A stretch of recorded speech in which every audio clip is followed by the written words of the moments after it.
Hi, everybody. Thanks for being with us today. My name is Alessio Lorusso. I'm the founder and CEO of Roboze.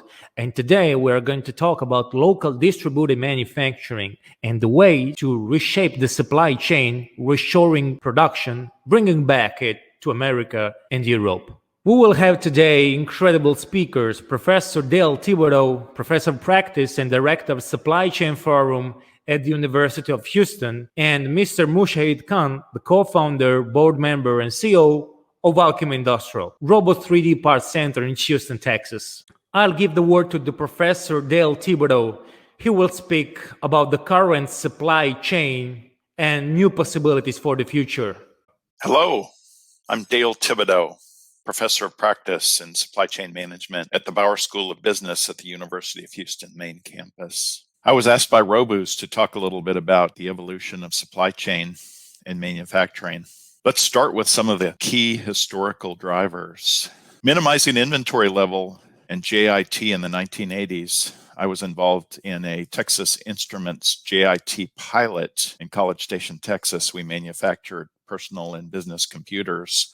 We were able to reduce manufacturing space by 66%. We were actually telling the company, bring more manufacturing to our site because we're able to get the same throughput, the same numbers, the same quality from much less space. Fast forward to the early 1990s, while I was at Compaq Computer, and we were leveraging third-party logistics providers for supplier-owned inventory close to our point of use and consumption. These were just two areas that I was involved in my career in minimizing inventory levels. And I think with 3D printing, obviously we've got another opportunity to kind of continue that venture. The second driver there is new technologies. We're continually capitalizing on new technologies to reduce costs and better compete. Some areas like statistical quality control, quality circles, Duran on quality, Six Sigma. These are all new techniques that have helped us in supply chain to reduce costs, improve quality, and make our businesses more efficient over time. Now for the third bullet, supply chain management is part of the corporate vision mission statements now at most companies and is actually considered a very competitive differentiator. Let's quickly review the 4 stages of the supply chain revolution. And this is basically kind of how we've continued to grow in our supply chain ranks over the years. Stage 1 was really just supply management. It was more about just managing the suppliers, strategic sourcing, spend analysis, supplier relationship management. And there were a lot of things gleaned around stage 1. But at some point, people started to realize, hey, supply chain is so much more than just supply management. And so everyone kind of progressed on to stage 2, which we call supply chain management. And that's going beyond just supplier management. And now we're talking about the suppliers. We're talking about logistics considerations. We're talking about customer expectations going both upstream and downstream. So we're considering a lot more holistically, and we're only as good as our weakest link. So the entire chain becomes very important. From there, the industry migrated to stage 3, which is supply chain integration. Integration are things like drop ship capabilities or direct ship capabilities, some people call them. Third-party logistics, supplier-owned inventories, EDI connectivity, connecting ourselves up with our supply chains, and much enhanced communications. From there, and kind of where our focus area is going next in supply chain is more around the keyword in stage 4 is collaboration, demand supply network collaboration. And this is really, I think, going to be the next real focus area within supply chain management. So what does this mean? We're actually going to talk about it. Let's kind of review the scope first. I think it's good to kind of ground ourselves in the nomenclature. This is kind of the supply chain speak. I think most of you that have been in supply chain probably recognize these key terms that supply chain is involved in: planning, sourcing, making, delivering, and the return. This was adopted supply chain nomenclature. And the other thing that's quite common is illustrating our supply chain, knowing that your company is typically the center of the supply chain, but that we basically have both upstream and downstream connections across our supply chains. And even they go beyond this diagram if you want to consider suppliers, and suppliers.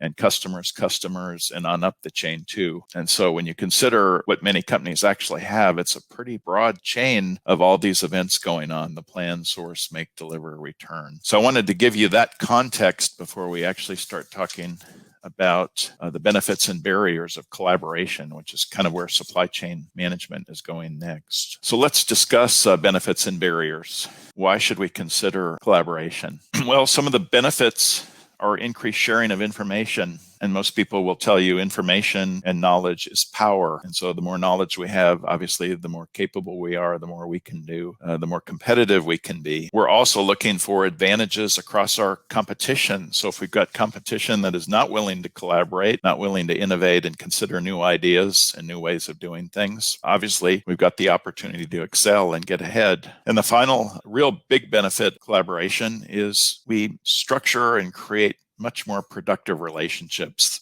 They become more than just transactional relationships, but become productive and much closer relationships between our supply chain partners. Now, collaboration doesn't come without some barriers, and I've actually experienced some of these barriers myself in my career at different points. One there that's very real that a lot of people don't think about is resistance to change. We've done things this way for such a long time. I feel comfortable with it. I'm used to it. I don't really want to go through the pain, uncertainty of making a change. That can be a challenging barrier to overcome. Not to say it can't be overcome. Sometimes there's conflicting business objectives between different supply chain partners. And what you've really got to do there is look for the win-win opportunities to create an environment where both sides are getting something of benefit in what you're trying to collaborate and do for each other. The final one there I'll talk about is unwillingness to share information. Really, to break down some of the barriers, there has to be a willingness between the parties to really be able to open up and collaborate in good faith to try to find new innovative solutions that will benefit everyone. When we talk about collaboration, we're talking about full collaboration. And that's all this slide illustrates. We're talking, if you want to gain the most benefit, and maybe you don't start collaboration this way, maybe you do it between manufacturers or between distributors, you pilot it first. But at some point, there's actually opportunities to do all sorts of cross collaboration within different partners. And I'm actually going to talk to a few examples that I've been involved in, just to give you some ideas of what we're talking about when we're talking about collaboration. So switching gears just a little bit, what's driving advanced manufacturing? Well, things like vertical integration, localized manufacturing, new technologies, new processes, which create new cost efficiencies. If you think about 3D printing, it's really manufacturing on demand. It's kind of JIT on steroids, if I had to put some sort of a term on it. You really don't have to manufacture it until it's actually needed and used. And actually, postponement has been a key supply chain strategy for some time, where we don't consume raw materials until we actually know what the customer really wants to order. And then we commit those resources at that point in time, so that we're not guessing or building something that's taking resources, guessing on what the customer exactly wants. So we're very effective with our use of resources that way. An agile supply and demand network, and that's some real capabilities out there with where advanced manufacturing is going. So let's talk a little bit more about the role of 3D printing in advanced manufacturing on the next slide. 3D, and I'm sure some of you that are already using this know a lot more about it than I do, but I've been in the technology industries as well, and I know when any new technology first comes out, it's usually very costly, slow, and not all the bugs are typically worked out of it. So there is a period of time it takes for new technologies to become more mature, but I think it's past that stage. Obviously, at this point, it's been used successfully in a lot of rapid prototyping. It's obviously gaining ground in the understanding that it can significantly reduce lead times and costs, and it really is enabling vertical integration to a large degree. So we want to keep these things in mind. So let's talk about ways that we can consider collaborating. And I don't want you to think that this is a complete list. This is just to spur some thinking and share a little bit of some of the initiatives that I've been involved in across my career. But one thing I think people that are involved in 3D printing should consider, if they're not doing this already, is sharing best practices. And that means sharing best practices between the manufacturer of the equipment, Roboze, and all the customers, but also between customers. And I know this might sound a little crazy, but I was very involved printed circuit board manufacturing when I was at Compact Computer. And we did a lot of collaboration between ourselves and our suppliers. And we shared best practices. In other words, we had our suppliers come in and we showed them our manufacturing facilities and how we built printed circuit board assemblies. And they had us to their factories and they shared with us their best practices and what they've learned. And we both gained knowledge and skills that we didn't have, and we both got better from this sharing process. So there's no reason that everyone individually on their own has to discover and figure out for themselves the best way to do things. Start sharing these things across back and forth to each other. And you'll find that it really builds relationships. It really helps you become better at what you're doing. And you're really, for the most part, not really giving away all your trade secrets, which is a common concern when people start opening up and sharing their best practices, because everyone really benefits from it. And there's really no real losers, at least from my experience in this. The next opportunity I think there is for collaboration is basically exploring opportunities for pooling resources to each other and to other customers. So as an example, you may have situations where you have seasonal demand, and rather than bringing on a lot of extra manufacturing capacity to have it sit idle for the major part of a year and only needing it when you have these seasonal bubbles or demand bubbles, why not partner with some other partners that have similar manufacturing capability? And if they've got additional resources available or their resources are not totally utilized, why not more fully utilize their capabilities so that you don't have to invest in the equipment, be over leveraged from the standpoint of your costs, manufacturing perspective? So think about how you can pool resources between each other, where there might be opportunities to work together to kind of become kind of a greater manufacturing collaborative effort and get better, more robust utilization out of your resources. Another area of possible collaboration would be exploring opportunities for drop ship, direct ship distribution. We actually implemented something like this when I was at Compaq. I had a printed circuit board supplier that was building a lot of option kits for our laptop and desktop computers. And unfortunately, we had a situation at the end of a quarter or the end of a given month that we had limited distribution capability. And quite frankly, we were prioritizing larger revenue shipments over smaller revenue. So you can imagine we'd rather ship an expensive server, which was tens of thousands of dollars, than, several option kits worth a few $100s each. So we were actually leaving some revenue on the table, but it was not insignificant. And so we enabled with our suppliers drop ship, direct ship capability. And so we were able to glean extra revenue. The particular supplier I was working with at the time did not charge us for the service. They gave us free space and half of a person to do it with. So a lot of things can be done creatively and collaboratively if you just think about what people might be willing to do for each other. The next one there on the list is consider leveraging a third-party logistics provider or 4PL for printer raw materials. We kind of did something similar to this. We helped each other get preferred pricing on raw material. And the way we did that was we worked with our supply base and said, hey, we're all consuming this material for these purposes. We'd like to leverage all the volume that we're buying and purchasing from you guys and see if we can get everyone similar terms and conditions and similar pricing structures. So anyway, just another thought. Finally, there's a lot of opportunities. I only gave you a few here to maybe consider. Some might work for you, some may not work for you. But the way to discover these is really share each other's corporate visions and missions with each other, so everyone understands what each company's trying to accomplish and what's important to them, and see where there might be efforts to collaborate to help each other achieve each other's corporate missions and vision statements. And so we spent a lot of time in supply chain looking for win-win opportunities across our supply chain, as we just described it earlier on the slide deck. And knowing how large our supply chain is when you consider, all the upstream and all the downstream capabilities, there's really no limits as far as, how much you can collaborate, how far you can collaborate. Typically, you want to go for the low-hanging fruit first, look for those easy wins, those larger opportunities, and then pursue, other initiatives after you've got some successes under your belt. So this is what I wanted to talk about today. Thank you for your attention. I want to thank you for the opportunity to speak at this webinar. And I want to introduce our next speaker, Alessio, the Roboze CEO. Hi, everybody. Alessio here. We all know the problems related to the current supply chain in the world. But let's see a little bit deeper these problems. So the three effects generated of current supply chain are related to the unsustainability of stock breaks. Warehousing costs more than 300 billion per year. This generates a global warming and pollution about 7% of global CO2 emissions. And the mass obsolete delocalized production generates a cost for a company of $1.64 trillion in 2018. So you can understand how a supply chain like it is today generates problems going from CO2 emissions to the cost for companies to the shippings all over the world.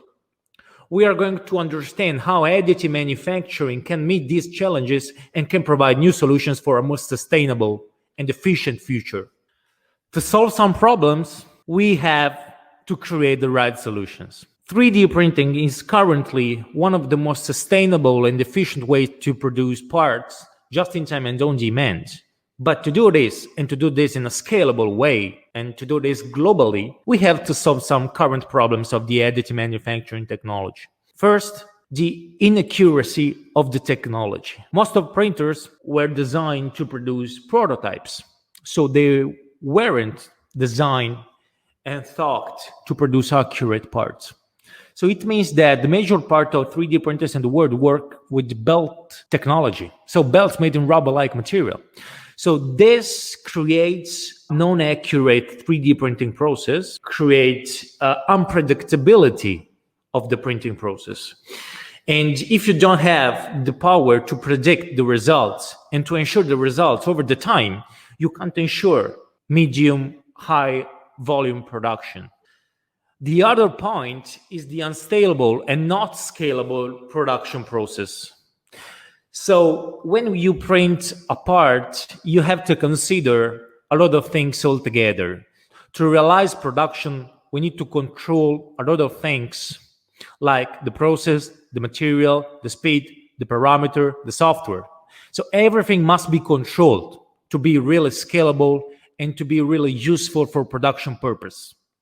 Third point is the quality of the material and the performances of the material. 3D printing was thought originally for prototyping and rapid prototyping processes. Today, production processes need to have more performing materials to realize more performing applications and to solve real industrial problems. So let's see a little bit how Roboze had overcome limits. Roboze invented the patented beltless system. So thanks to this, Roboze machines work with racks and pinions, which is 6 times more precise, more accurate, and repeatable than belt, drive, and 3D printers. This creates a more repeatable process. And thanks to the repeatability of beltless technology, you can print the same parts 10 times and have the same tolerances between the parts. And you can realize production in America or wherever in the world, being sure that machines will work in the same way wherever. This is very important to realize our concept of distributed manufacturing, because we ensure to our customers that producing a part in Houston will be exactly the same as producing a part in Italy or in Hong Kong. So the repeatability of beltless technology is the only method today to realize scalable production, being sure about the repeatability of printing process. So thanks to our material science and chemist team, we are capable to develop formulations. We are capable to adapt materials to the additive manufacturing process and specifically to our machines. We also collaborate with the major chemical companies in the world to realize best-in-class materials capable to reach extreme thermal, mechanical, and chemical performances for the most extreme applications in the world. We can provide all of this today in 2 ways. So customers can get Roboze machines in their shop floors and print their parts their own, or they can ask Roboze distributed manufacturing network in the world to produce parts for them. In this case, we can help companies and realize distributed manufacturing and just-in-time and on-demand production of parts. So we have some companies today that probably have 1, 2, or 3 of our machines in one location, and they can ask us to produce the same parts in different locations through our manufacturing network. And you can understand that this is the first way to realize scalable production in the world thanks to the 3D printing technology. The Robot 3D Parts Global Distributed Manufacturing provides some incredible benefits for our customers. The network is based on Robot 3D printing technology, especially on the Argo series. This because we want to ensure the same performances, results, tolerances, scalability, productivity to all our parts production centers in the world. This provides the possibility for our customers to produce thousands of parts in different locations in the world with just one click. In this way, in fact, we can ensure flexible manufacturing of high-performance parts, the scalability, the quality, and the manufacturing standards in the entire world, and we can ensure this on demand, just in time, when and where needed by the customer. Thanks to Roboze distributed customized production, we are going to cut CO2 emissions, shipping cost, warehousing cost, realizing just-in-time, on-demand, local production. And this will create more jobs, will create more value, and will bring manufacturing back to Europe and to America. We see a world where parts are produced locally. We see a world that customers produce parts just when they need, creating less waste, creating less CO2 emissions, creating more value for the territory. We see a world where the production from delocalized become customized, become local production. Thanks for the time spent with me. I'm very pleased now to introduce to you Mr. Mushahid Khan, and I'll let him speak about his vision about the future of manufacturing and supply chain.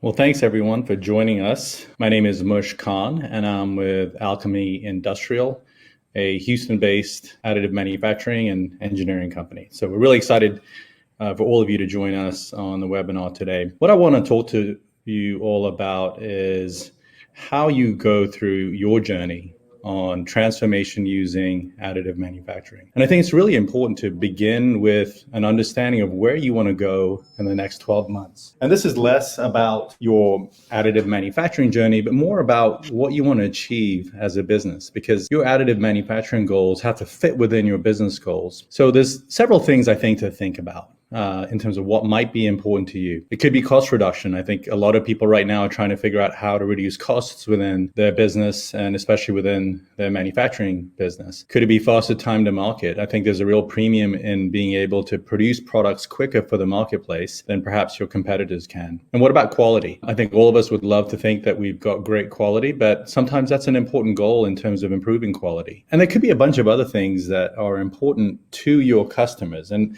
so it's really important to spend time, if you haven't already done it, specific time with your customers, asking them what's important to them. What are the things that really create value for them? Because once you can understand the value creation piece in the minds of your customers, then you can sort of think about how additive manufacturing might play a role in that journey. So it's really important to think about where you are today, because your journey down manufacturing transformation could be a long one, and none of us should expect that we can transform our businesses overnight. It's an important goal, but it's a goal that takes quite a bit of time. So when we think about how to assess where you are, I think there's 4 or 5 questions to think about. Where are you in terms of your own level of knowledge and experience within additive manufacturing? Is it something that you do every day? Is it integrated into the way you think about designing parts and making parts? Have you already transformed the tools and fixtures that you use? Are you already producing parts that then are being sold to your customers within your overall manufactured product? In other words, you're pretty experienced with additive already. Or is it that you've tried it, you've experimented with it in a few places, and you've actually had some success and you've definitely learned some things from it, but it's not really integrated into your business? Or perhaps you've been studying it, but you haven't implemented it yet. It's something that you've read a bunch of articles about, you maybe watched some videos, maybe even you've talked to some additive manufacturing OEM partners or other service providers about how it could work in your business, but you just haven't had hands-on experience. Or maybe you're right at the beginning of the journey. You just don't even know where to begin. You've heard of additive, you think it could be helpful, but you just haven't begun yet. There isn't a bad place to begin, but I think it's really important that you understand where you are, because that can really help you understand where to go from there. So once you've had an understanding of where to begin, then you can begin to explore additive within your organization, including understanding the risks within your business, whatever they might be. There's always a risk in changing the way that you're doing something. And once you've understood the opportunities to grow, you've understood the risks, now you can actually create value for your customers. And this is really a cycle that never really ends. It's not something that you're finished with ever. You're constantly looking at different parts of your business. So at the end of the day, it's really important to have a clear and objective understanding of exactly where you are. One of the other important elements is obviously, have you allocated any kind of budget towards your additive initiatives? This is going to take an investment, certainly of your time. It could take an investment in equipment or paying an additive manufacturing partner to help you with the transformation. And if you've not budgeted within your business, it's going to be very difficult to get things done. And it's okay not to think about the entire cycle of transformation, but you should at least think about budgeting a beginning based on where you are. The other thing to think about is how easy or hard is it to try new things in your company? In our experience, companies that are perhaps a little bit resistant to change might actually take a lot longer to embrace a new technology like additive. Or you might find that you really have to demonstrate other proof points from other companies, maybe similar to yours, to help sell the idea of additive within your own business. But nevertheless, it's really important not only to understand where you're beginning or where you are within your cycle, but also from a practical business standpoint, have you allocated budget, and do you understand the process of change within your business? So I think it's really important to start somewhere, and also really important to start small, especially if you and your organization are a bit immature in your additive journey. And so at some point in time, you have to sort of stop watching YouTube videos and stop reading articles and actually try to make something using additive manufacturing. And so starting at any place in your organization, I think, is a good place to think about this, or a good way to think about this. What we've discovered is that something like tools and fixtures are a good place to begin. There may not be a production part, so a customer may not be exposed to that newly additive part, but at least you're trying it. And so it's generally a lower risk place to begin. And the critical thing here is that once you print your first part, even if it's a simple part, and frankly, even if you never use it anywhere in your organization, you've at least begun your journey down additive literacy. And what we find is it's like reading a book about riding a bicycle. You can read as many books as you want, but ultimately you've got to jump on the bicycle and try it. So it's critical that you find a place to begin that's within your risk tolerance, within your budget tolerance, and then make a strong commitment to learning as you go. We also think that manufacturing transformation takes time. This is not a slow journey, and that's okay. It's not a quick journey for anyone. Once you have a place to begin, and you begin your learning journey, now you can begin a roadmap for where you want to go. And this can help you allocate resources and time down the road. We like to think about an additive manufacturing transformation journey in quarterly chunks. So it's good to figure out a place to begin and then maybe define the next 2 to 3 quarters on what you want to do. And as your literacy grows in additive, then you can maybe come up with a longer term path forward. There are some good initial value creation opportunities. Sometimes it's reduced costs. Quite often you get to reduce inventory. You can produce parts much, much quicker, and you can localize your manufacturing. I think there's a big trend underway right now in many economies to bring manufacturing closer to where the demand is for those goods. So there's some great opportunities to determine where that value creation might be for your business and for your customers. So what we found is that it's critical to have help along the way. You can absolutely do it on your own. I think and a lot of people can. What we find is that you've got to have some help. And sometimes that could be one person within your organization that really is inspired by additive and is passionate about it. But it might also include finding some outside help. People that have experience with taking other companies through their own transformation journey. If you can find help either within your organization or perhaps from outside of your organization, it's an opportunity to shortcut your learning curve. It doesn't mean that if you don't use an experienced internal resource or an external resource, you're not going to get there. It's just going to take you longer. And maybe that's okay too for your organization. We just believe that you should take an opportunity to shortcut that learning curve along the way. So what could this mean for you down the road? Well, additive manufacturing is not just about making parts. And our view is that you shouldn't think about it as replacing a machined part with an additive manufactured part or an injection molded part with an additive manufactured part. It's really about transforming your products and solutions for your customers. And I think the promise of additive manufacturing can lead you to create geometries that have created performance that you've never thought of before. Helps you to rethink your supply chain in different ways. And ultimately, it helps you to engage with your customers in a way that perhaps you've not done before. So we're excited about helping our customers and clients through the additive manufacturing journey. And we're really hopeful that the audience thinks about their place to begin and takes the first step, wherever that might be. Thanks, everybody. I've appreciated this time with you. Now I'm going to hand it over to Alessio Lorusso, the CEO of Roboze, and he'll take it from here. Thanks, Mr. Khan, for letting us know more about your vision and vision behind Alchemy Industrial. Thanks, everybody, for being with us today. It was a great pleasure. Just get in touch with us to understand more about Roboze technology, materials performances, and new possibilities offered by Roboze Distributed Manufacturing Network. And don't forget to print strong like metal.